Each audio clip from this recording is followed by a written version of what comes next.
Today's episode of the Bleav in Steelers show is brought to you by betonline.ag. They've been rocking with us for a long time. We're well into the NFL season. College football is in full swing. Major League Baseball postseason is here. Basketball's back. NHL's back. It's a great month. And if you want to place a bet on any of the sports action, betonline.ag is the place to do it. Man, it's like every time you get early in the fall, around Halloween time, basketball starts, football, college football is getting very exciting. When it comes down to the NFL, you're starting to see which teams have their kind of personality. And then when you look at baseball, man, this is like playoff time, So if you ain't doing nothing, if you got a free couple of minutes, make sure y'all go to betonline.ag because what I just said, I just damn that named every sport except for hockey. And hockey just took off well. So make sure you're a big boxing guy too, Ike. And last week, boxing was real good for the sport if you watched boxing last Saturday. But anyway, man, make sure y'all go to betonline.ag. Every sport, 24/7, 365. Yes. All you have to do, use our promo code Bleav, BLEAV. You can see that on your screen right now to receive your 100% welcome bonus on your first deposit. Bet online where the game starts. All right, cue the music. It's time to start the show.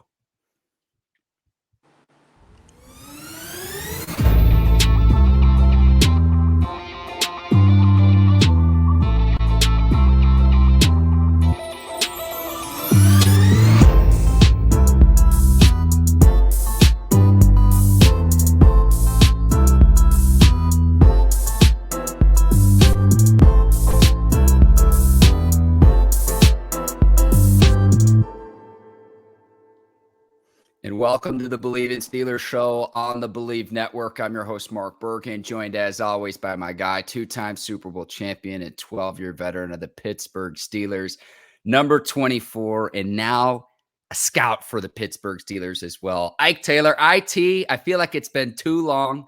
Steelers coming off a win. We've got Sunday Night Football going against the Dolphins. I'm fired up recording this on Wednesday night. How are you doing this evening, my man?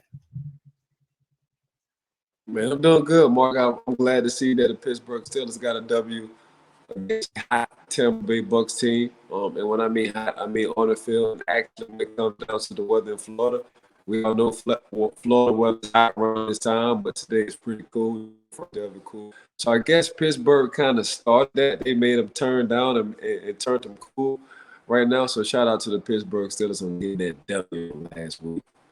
Yes, sir. Yes, sir. And the Steelers going up against the Miami Dolphins on Sunday Night Football, Ike. And we'll see. I thought this was very, very smart of head coach Mike Tomlin on Tuesday to say if Kenny is good to go, he's going to be the guy if he clears concussion protocol. Now, I know he was practicing today.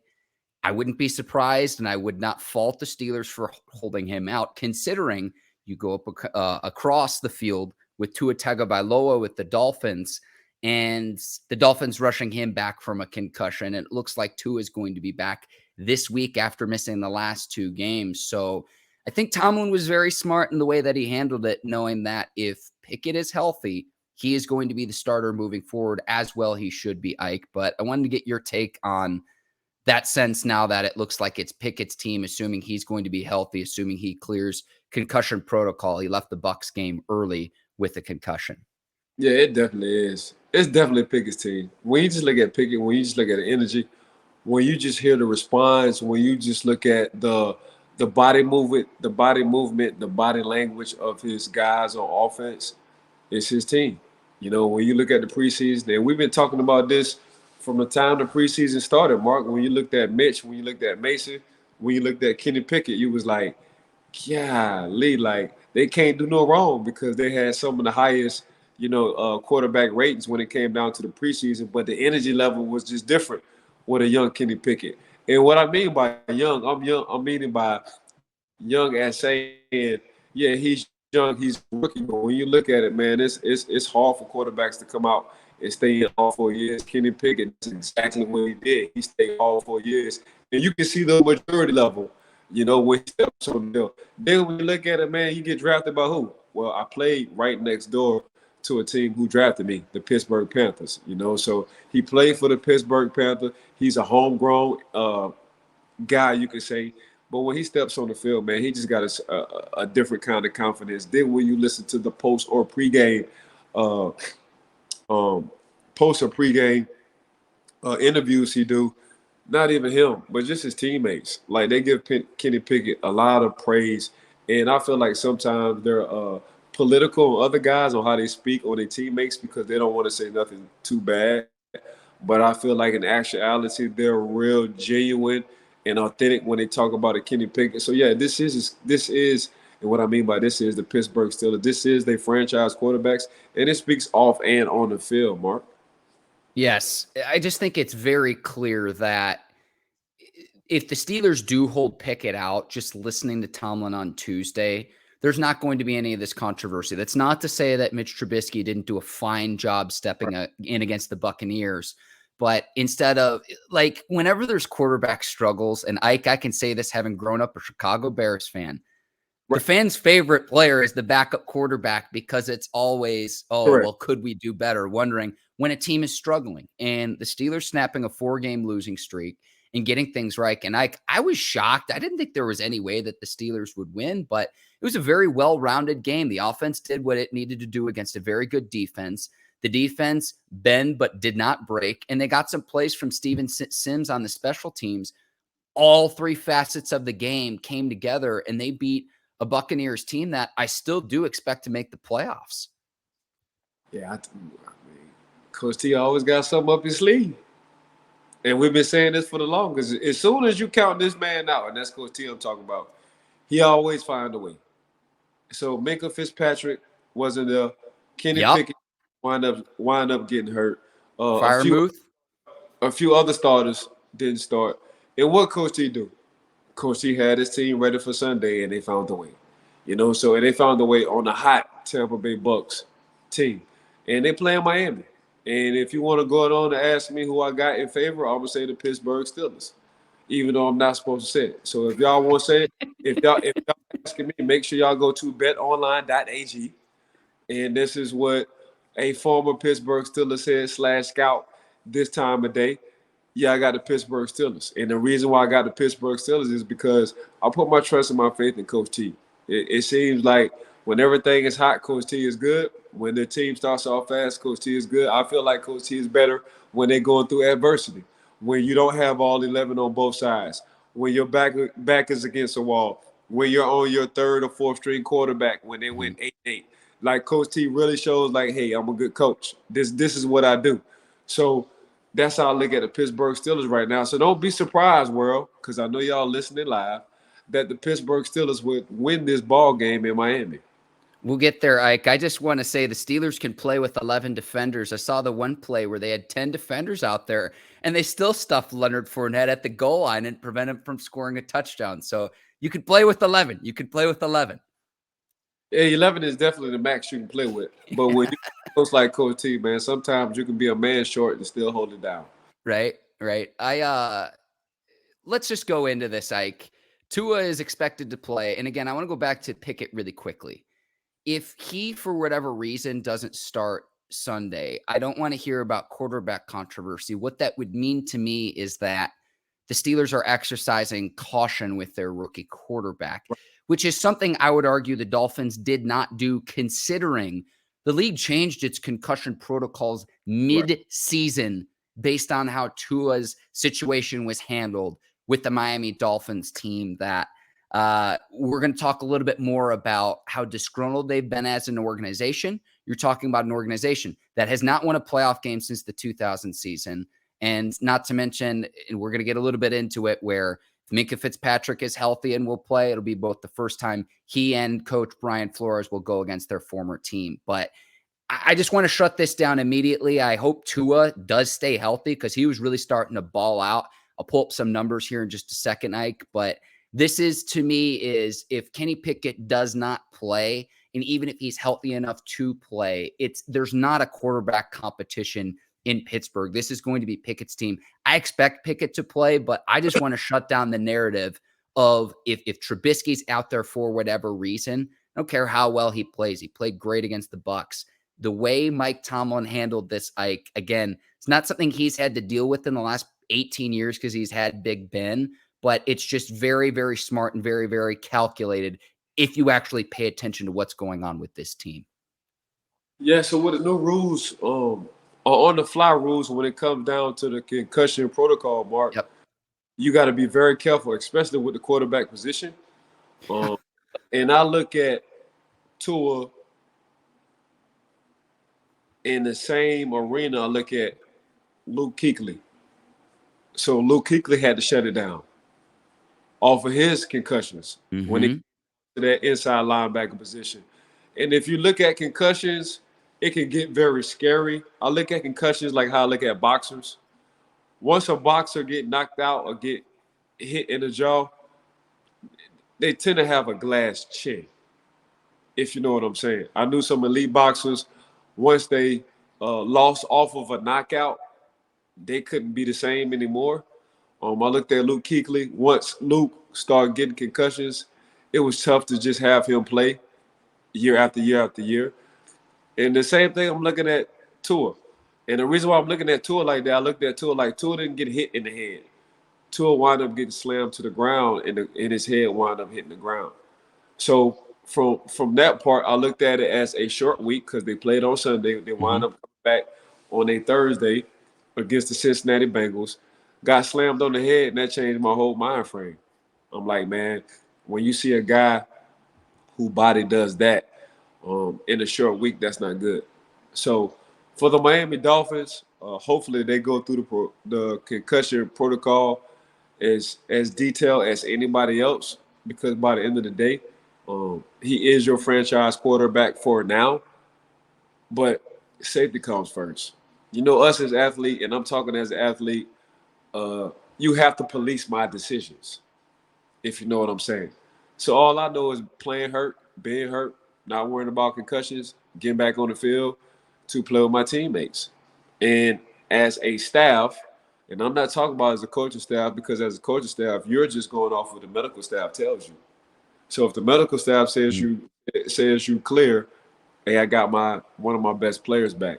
And for the Miami Dolphins, they haven't looked the same when Tua wasn't playing.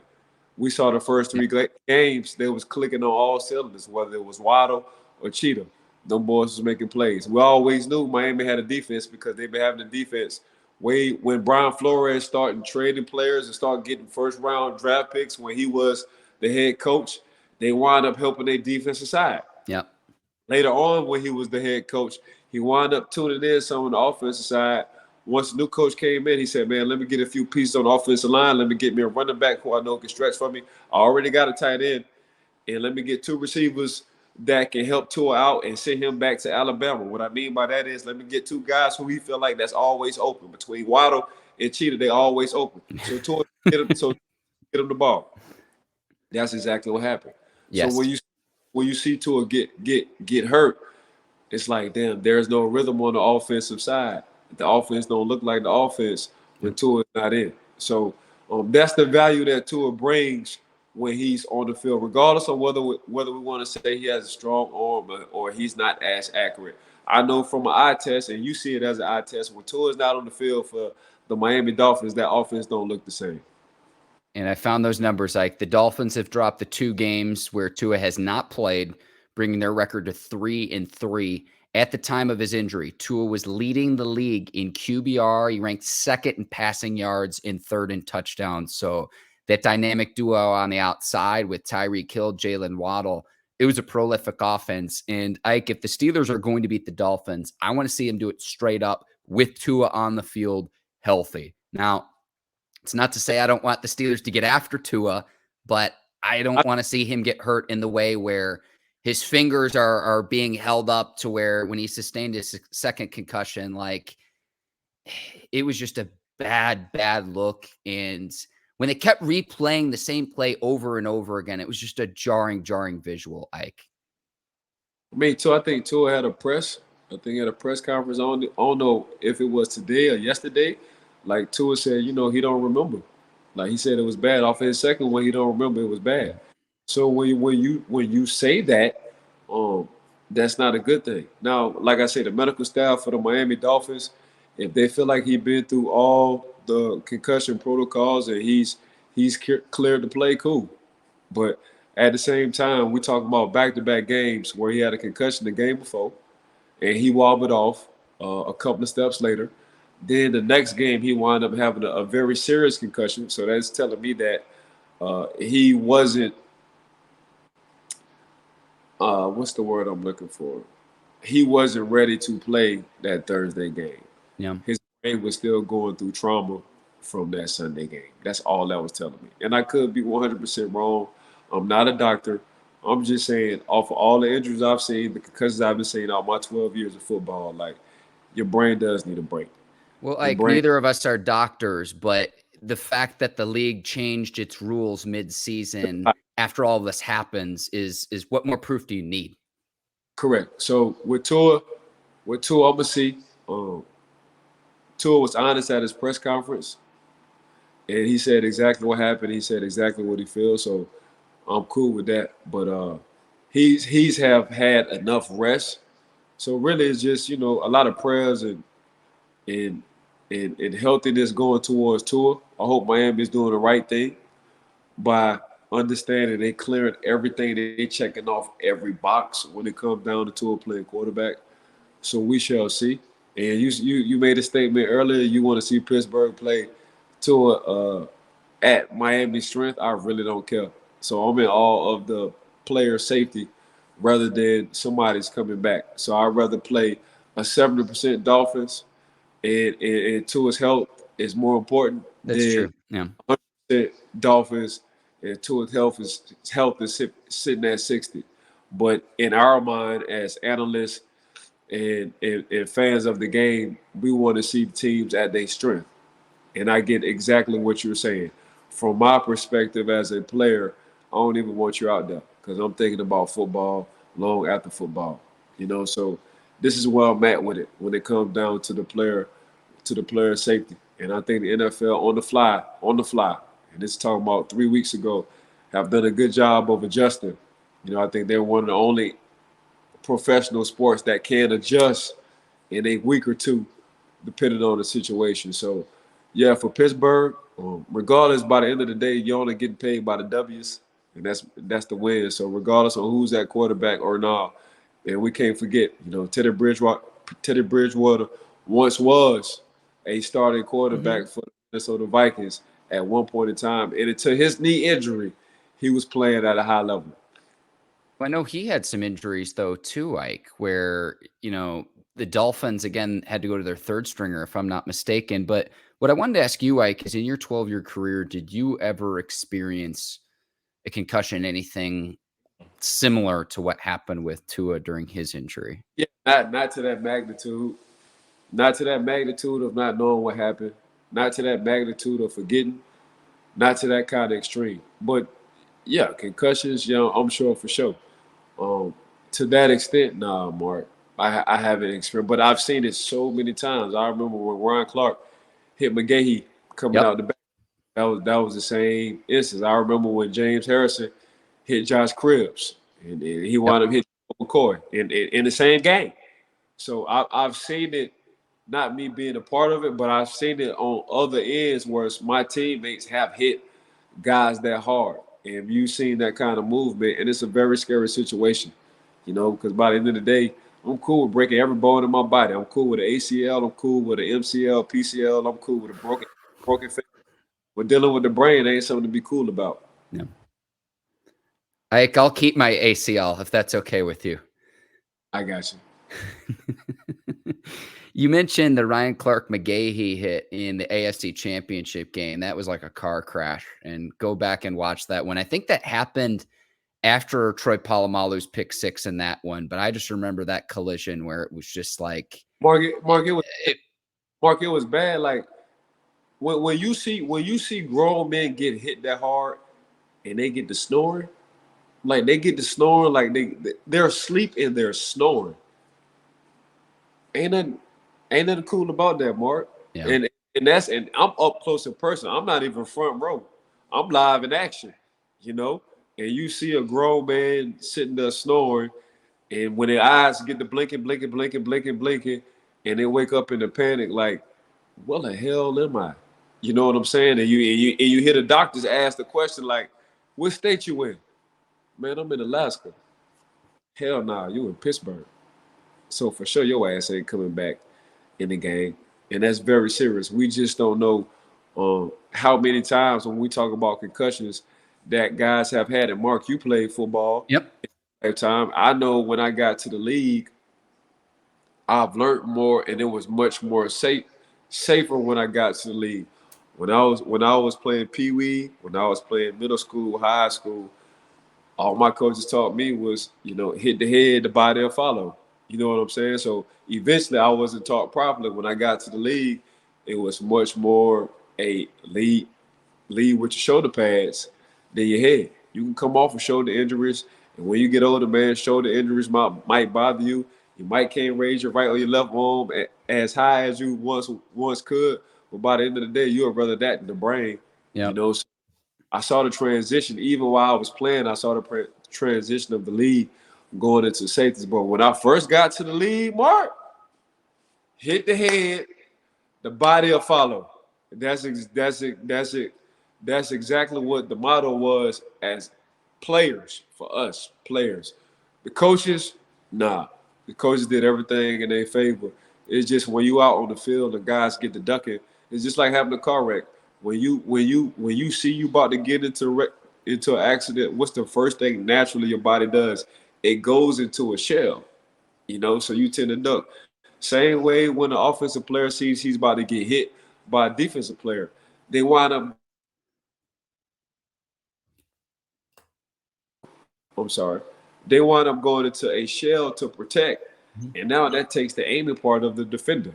You know what I'm saying? So, but they changed their game right now, man. I'm talking about even at a middle school, high school level, they're emphasizing the hitting with the shoulder pads. And now, in the league, man, if you go too many times to the head, they're taking your game check and you get suspended. So Yeah, a lot has changed. I remember when I played, it was like, oh, you're woozy. You're woozy. I remember hearing that, and concussions started to become more of a thing. right. I remember in high school, my senior year, and this wasn't even after a big hit or collision or anything. I had a teammate where our practices would be structured the same way each day. We'd do run, teach, run, test, pass, teach, pass, test. And we're getting into the 7-on-7s for pass test. And one of my teammates, who is a defensive back, says, hey, when are we doing run, teach, run test? And it was like, my teammate, his name's Matt. It's like, Matt, we did that 10 or 15 minutes ago. And he had no idea. It's real. He had Mark, no idea.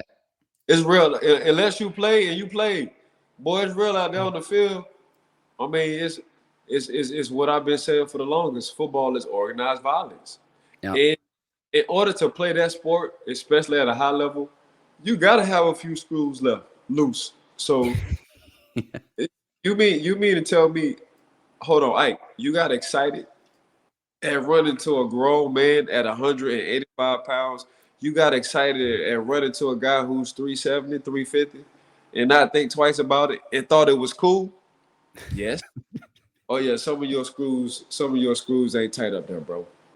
Ain't no way some of your screws tight. But Mark, if that's all you know, that's all you know. Yeah. Yeah. Like, I know this too, at least in the Ivy League. I don't think they tackle in practice anymore.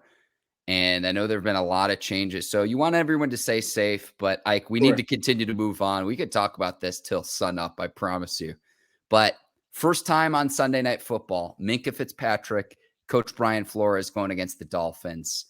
What do you think that's going to be like for them as they go up against their former team? Because there's been some bad blood with Flores, and then Fitzpatrick. Dolphins shipped him out of town, and that's its trade. I would make 10 times out of 10 for a first-round pick. But what do you think is going to be going through their minds come Sunday night? I mean, Minkah ain't tripping. Minkah like, man, I'm glad y'all did ship me. I got tired of sitting in the box as a box safety, and I'm sitting at 200 pounds. Y'all got me playing like an outside linebacker going against these damn guards. I'm cool with that. By the way, did y'all see that fat-ass contract I got in the offseason with the Pittsburgh Steelers? The one. And by the way, did y'all see the pros I made since I left y'all? Did y'all see the all pros? all pros I made since I left y'all, man, I'm cool off of y'all. Y'all checked out the organization I'm dealing with the Runers and Coach T. Man, they say the grass ain't green. They lied because this grass is green as hell. I call it turf. So turf gonna last through any weather. That's how Minkah looking at it. But for Coach Brian Flores, he like, well, y'all got me effed up. It's a lot of stuff I done dealt with that organization. Man, I didn't like the organization coming towards the end of my career. I felt like I was the scapegoat. It's a few decisions I didn't make that I got blamed for what I made. Now, Coach T didn't get another lifeline. And one thing I know for sure, two things was if we want to talk about football and what side I do know about, that's on that defensive side. Check my defense out. Check out what they're doing right now. Don't forget, that's still my defense. So when you look at Flores, it's like, okay, you look at the schedule when you come to the Pittsburgh Steelers, the Miami Dolphins is your Super Bowl. And if your game he's going for, that's coaching and getting his guys ready and asking his guys, hey, look, if it's only one favor, I'm asking for a linebacker crew. Or if he wants to stand up in front of the defense and be like, defense, it's only one favor I will ever ask y'all for. Please give me everything y'all got when we play the Miami Dolphins. And here's why. So, yeah, Minkah straight. Since he left, Minkah has upgraded from sitting in first class to going on privates. So now, Brian Flores, this is opportunity. This is time to shine. I know he's chomping at the bit. Yeah, and I think that publicly they'll say everything correctly, but the way it ended with the Dolphins, with the lawsuit, spent the last 3 seasons there, in my opinion, helped turn a franchise around, and we are still going to see if they're going to get over that hump with new head coach Mike McDaniel, a hire we both like. But this is where I think Flores will help the Steelers because, okay, how do you slow down Tom Brady and the Tampa Bay Buccaneers last week? Flores spent 11 seasons as a coach with the Patriots. He's going to know some of Brady's tendencies. He spent the last 3 with Miami, so he's going to know a lot of the players on this Dolphins roster, in and out, what their strengths and weaknesses are, and how the Steelers can take advantage. So these 2 weeks, it's like maybe I shouldn't be surprised if Pittsburgh can hang. And I just think that's such an advantage for the Steelers considering Flores was the head coach of this team for the past 3 seasons. What Coach Flores is bringing is valuable information that you can't get from a GM, that you can't get from a scout, that you can't get from other players. Because Coach Flores, he's looking at it from a head coach perspective. So when you look at it from a head coach perspective, you're looking at the big scheme of things. As a player, you'll just mention certain players. This certain player can do this. This certain player can do that. As a scout or a general manager, you just looking off your notes like, I had this positive or this negative on certain players. But when you want to talk about former head coaches, they have to look at schemes and how can we attack this scheme, what's the strength of this scheme, and what's the weakness to this scheme. And that's exactly what Brian Flores did in Tampa when they played Tampa last week. And he's going to do the same thing this week as well against the Miami Dolphins. All right, Ike, let's go to week 7 score predictions. This game is going to be in Miami. So Steelers and Dolphins down in Miami. I will go with my score prediction here. I think that the Steelers get it done on the road.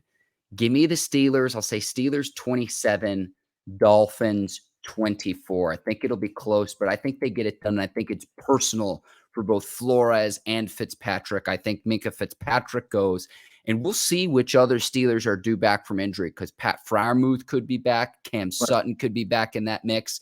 We'll see about Akello Witherspoon. There are a lot of other players on the injury report, at least listed earlier this week. So we'll see who can go, but I think they'll be more healthy than they were a week ago against the Bucs. I'm going to take the Steelers on Sunday Night Football, which, oh, by the way, Sunday Night Football on prime time, the Steelers tend to do very, very well in prime time. So give me the Steelers. We're going to right the ship here. We're going to win 2 in a row. I've gotten them knocking off the Dolphins on the road. Yeah, so I'm going to take off my scouting uniform, which I know I shouldn't. But just because of Coach Flores and Minkah, I'm going to go on and just, jump in that ocean, and hopefully somebody can come save me. Hopefully Pittsburgh don't call me. So I'm gonna go with a full. I'm gonna go with a fully loaded. If Kenny Pickett plays, I'm gonna go 27-21 Pittsburgh. If Minkah and Pickett don't play, I'm gonna go with Pittsburgh 24-21. Okay. Okay. We'll see what happens. Ike, let's rip through a lot of the week 7 games throughout the league. Thursday night, we've got Saints and Cardinals. Cardinals favored by a point. Now, Saints rookie receiver Chris Olave, a player you really liked coming out of the draft. He was your top receiver, Ike. He will go. He says he's good to go. He missed one game with the concussion, not listed on the Saints injury report, but the Cardinals are due to get back DeAndre Hopkins for the first time this season, coming off that 6-game suspension. Also trading for receiver Robbie Anderson from the Carolina Panthers. This coming off the fact that Marquise Brown's going to be out indefinitely. But I think you get Kyler Murray, his favorite weapon in DeAndre Hopkins, a new weapon in Robbie Anderson. Give me the Cardinals in week 7 over the Saints. Cardinals at home in this one. What do you think, Ike? Man, it's hard not to pick the Saints. And one of the reasons why it's hard not to pick the Saints because Alvin Kamara can pretty much do it all. And he looks so effortless at everything he's doing, whether he's coming out of the backfield and catching the ball or whether he's just running the ball, period. That's what Alvin Kamara can do. And when you want to talk about Chris Olave, he's back off of concussion protocol. So Jameson Company, they're going to wind up figuring something out as well then. So this is what I do know about the NFC. When it comes down to NFC play, when it comes down to crunch time, when it comes down to somebody who's winning national championships, and that's Jameis Winston, what he once was at Florida State. When it comes down to being one of the best receivers coming out of college in the 2022 draft, that's Chris Olave. When it comes down to having the offensive side, a guy who is as healthy as Alvin Kamara, that's even better. But we're gonna take all them guys I just took out when it came down to the the New Orleans Saints offense. When you got a guy like Taysom Hill, and he's a jigger piece, there's no answer for Taysom Hill.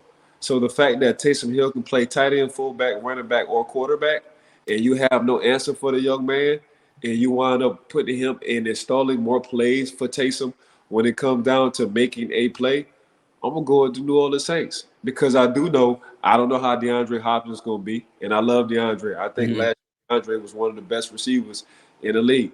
I don't know what Robbie going to act like.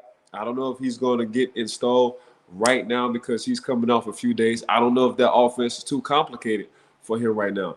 But what I do know is about the young Moore, the slot receiver from the Arizona Cardinals coming out of Purdue that I did like. And I said he's the Maurice Jones-Drew, but he just so happened to play the slot. Now, he would get more looks than anybody because between him and Kyler Murray, they've been having a good rapport over the last couple of weeks if people been paying attention.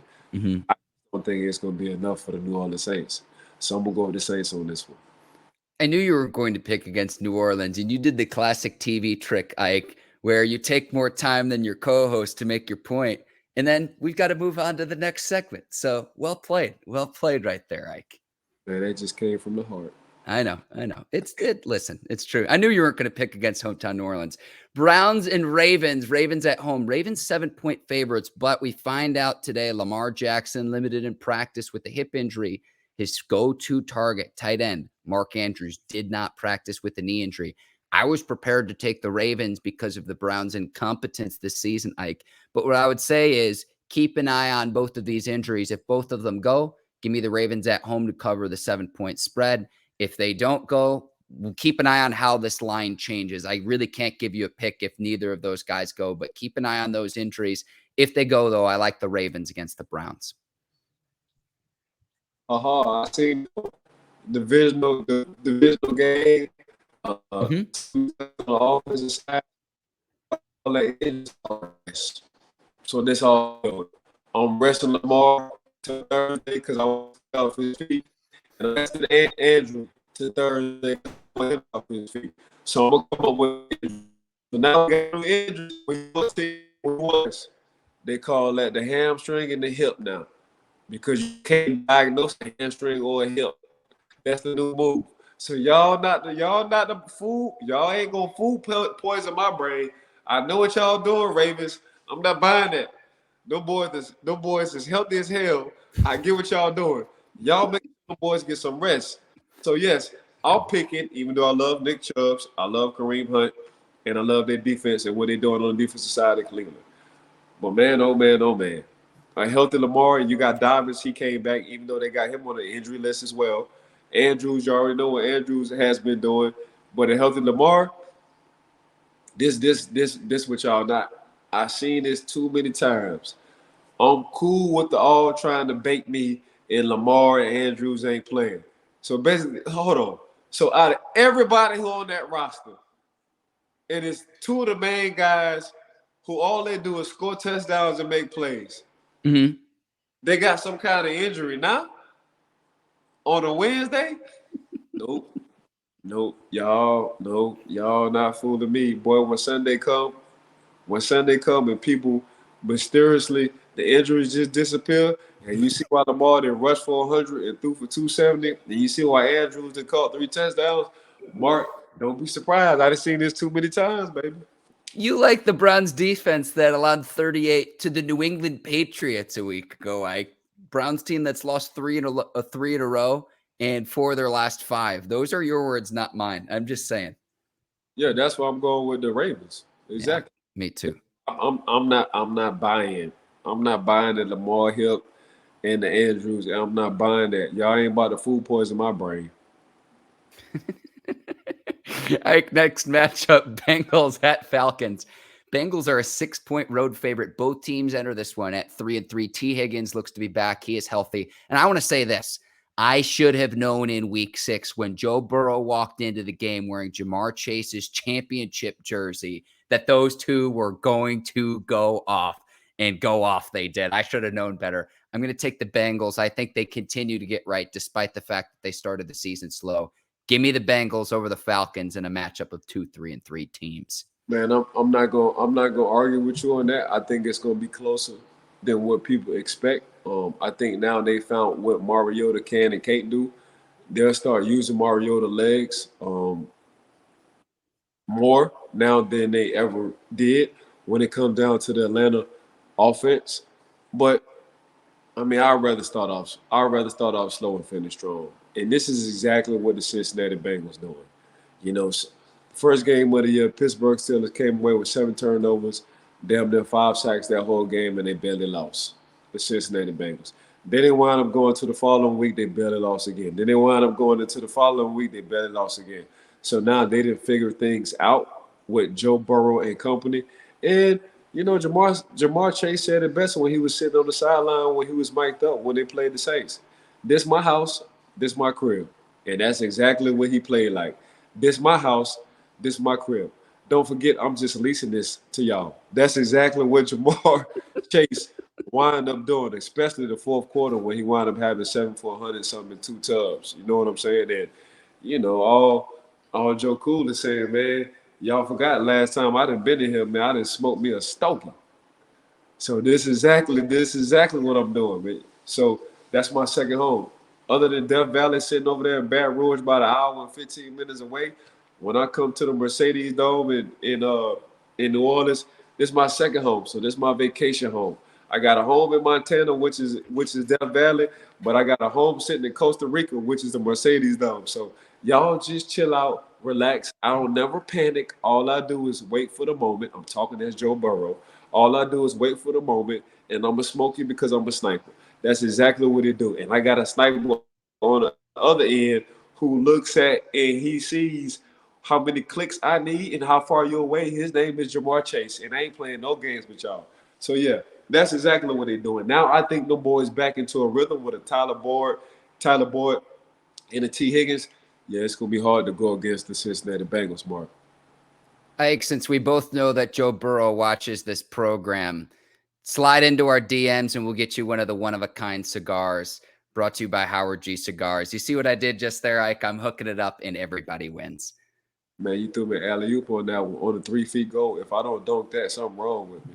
All right, Ike, we've got 2 more games to get through. Chiefs and 49ers. Chiefs a 3-point road favorite. Chiefs have gone 4-2 through a very tough part of their schedule, coming off the loss against the Buffalo Bills. What I'm curious with the Chiefs, though, is whether they trade for a receiver between now and the November 1st trade deadline. Obviously, that offense missing Tyreek Hill at times, but I still think that the Chiefs, there's nothing wrong with losing the Bills. in a tight game too. The 49ers, though, this is a team, Ike, that is once again getting decimated by injuries. 4 of the 11 projected starters on defense out. I'm talking about linebackers Fred Warner, Dre Greenlaw, safety Talanoa Huafunga, who looks a lot like your former teammate Troy Polamalu, and Samson Abukam. I'm sorry if I'm mispronouncing those names, but 49ers getting decimated by injuries again. Chiefs trying to get right following the loss against the Bills. I'm going to take the Chiefs on the road against the 49ers. So Mark, is Fred Warner, is he out for practice or he out for this week? You know?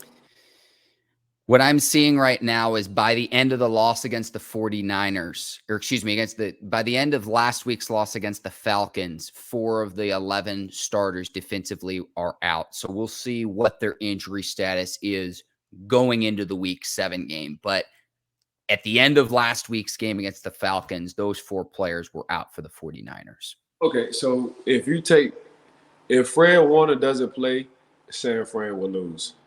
If Fred Warner plays, San Fran will win. I think he's that important on the defensive side. We can talk about everybody else, especially in the secondary, but when it comes down just being the heart and soul of that defense, getting everybody aligned, having that personality, having that mean instinct, not giving a who you are. This is the San Francisco 49ers. I'm a Bay Area kind of guy. I'm going to play like a Bay Area kind of dude for the San Francisco 49ers. That's Fred. You take Fred out that equation, then you see why they need to pay, or they will pay Fred Warner what he needs to get paid, because he's the heart and soul of that defense. So I look at Fred Warner, how I look at Deebo Samuel to the offense. You take them 2 Jenga pieces out, the offense is just an offense. You take Fred out the defense, that defense is just a defense. So if Fred plays, they win. If Fred don't play, they lose.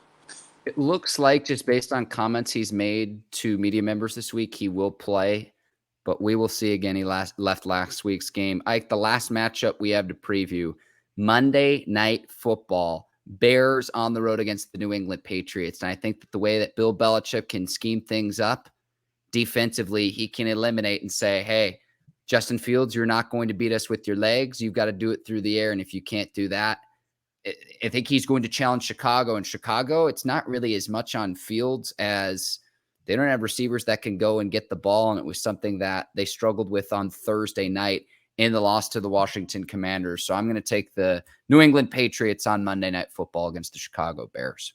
Oh, Mark, I'm not going to disagree with you. And here's why I'm not going to disagree with you. When you got a head coach who schematically always find a way to take away what you can do on offense the best, and that's what Belichick has been doing 15 years plus. Whatever you do on offense, I'm just about to eliminate that. You got to find a way. If you beat me by doing that, more power to you. And that's exactly what he's going to do with Justin Fields, as you mentioned earlier, Mark. Hey, Justin, if you can beat me running, have at it, that's my fault. But I'm going to make sure in all my power, you're not going to beat me running. You got to sling that thing. Now, if you beat me throwing the ball for 250, 300 yards, then, hey, I wasn't expecting this, because I don't think you can do it. Now, what is going to happen is, between the offense of the New England Patriots and the defense between the Chicago Bears, Mark, they're going to slow that thing down. And this is what the New England Patriots does well. They don't pass 42 to 57 times a game. They run that thing between 42 and 57 times a game. So you're only limited, and it makes the offensive coordinator sitting on that sideline, watching Coach Belichick, time in series after series, run the ball, clock runs, run the ball, clock runs. So now you look at, as an offensive coordinator who's playing against the New England Patriots, how many possessions do I really have in this game? So now you get itchy. Now you reach. Now you're out your element. That's what Coach Belichick does well. And that's what he's been doing it for years. He's been winning Super Bowls for years. Tom Brady is finally getting his flowers on throwing the ball for 5,000, because now he's with a Gallup. Now he's with a Mike Evans. Now he's with a crew, not a Gallup, Godwin. Now he's with a crew worth of receivers who can catch the ball all day and all night. He brought in the Rob Gronkowski. If you look at break before he got injured, he had a plethora full of tight ends. Now he get to do that. But before that, Tom may have no problem off a play action pass and handing the ball off to whoever was playing running back. So for the New England Patriots. So the fact that he still got that in his head, but he saves that towards the playoffs, Tom Brady, it still doesn't discount the fact that, okay, Bill Belichick, even though he has is it Zappe, the Yeah, quarterback? Bailey Zappi, the rookie quarterback. Yeah. You got Zappe, just man, hey Zappe, all I need is 150 yards from you with no interceptions. We gonna run this ball between 42 and 57 times. We gonna control the clock. They're not going to score on my defense. That's what they're not going to do. Mm-hmm. So now it forces the OC for Chicago, like I said earlier, to get out his element. It's gonna be hard beating New England. So I'm gonna ride with you. I'm gonna go it on. I'm gonna let you ride the Lambo. I'm gonna be on the passenger side. Mark, what you said? Mark said New England. I'm gonna say New England with you. Like we can ride in the Batman car together. I just want to be in like the Robin sidecar with you with the goofy goggles. Nah, I said you picked it first, so you Yeah, got that's true. This is yeah. true. So you get a ticket. I gotta tell the officer you gotta give me a ticket too, cause we twins. Like if you gonna get my dog a ticket, just give me a ticket for sitting on the passenger side. I have faith in Ramondre Stevenson. Anyone who can get more than 5 yards of carries doing something right, toting the rock, Ike. So, Hey, believe me, I see. I play him in my fantasy league. I already know what he doing. all right, Ike, this is a full show. So I want to thank you, Ike. You're the absolute best. I want to thank the Bleav Network for the opportunity. Check out some of the other shows here on the Bleav Network. A lot of great insight and analysis. I want to thank today's sponsor, betonline.ag. Check them out. We're in the greatest month for sports, the month of October. A lot to check out there. Ike, am I missing any other shout outs here? Nah, you ain't missing no shout outs. Hey, make sure y'all give Mark and I, y'all as in everybody who's tuning in live, all our subscribers, all the fans who've been rocking with us. Make sure y'all also, when y'all give us a shout out, make sure y'all give us a 5-star rating on Apple Podcasts, because this is exactly what we're doing. If not that, make sure y'all include as well. Give a huge shout out to betonline.ag because they've been rocking with us since day one. And if y'all forget to put that on Santa's list as well, because I done named 3 things on Santa's list, make sure y'all give a huge shout out to the Bleav in podcast for rocking with Mark and I since day one as well. So, and make sure y'all give us some good ratings and reviews, because we just got a lot of personality on this show. We're very insightful and we just have fun. 100%. Ike, I'm going to go ahead and sign off for the both of us here. For Ike Taylor, I'm Mark Bergin. Thank you for watching the Bleav in Steelers show. We'll be back next week to recap Steelers and Dolphins in week 7. Enjoy all of the week 7 action. We'll be back then. Until then, take care and so long, everybody. Peace.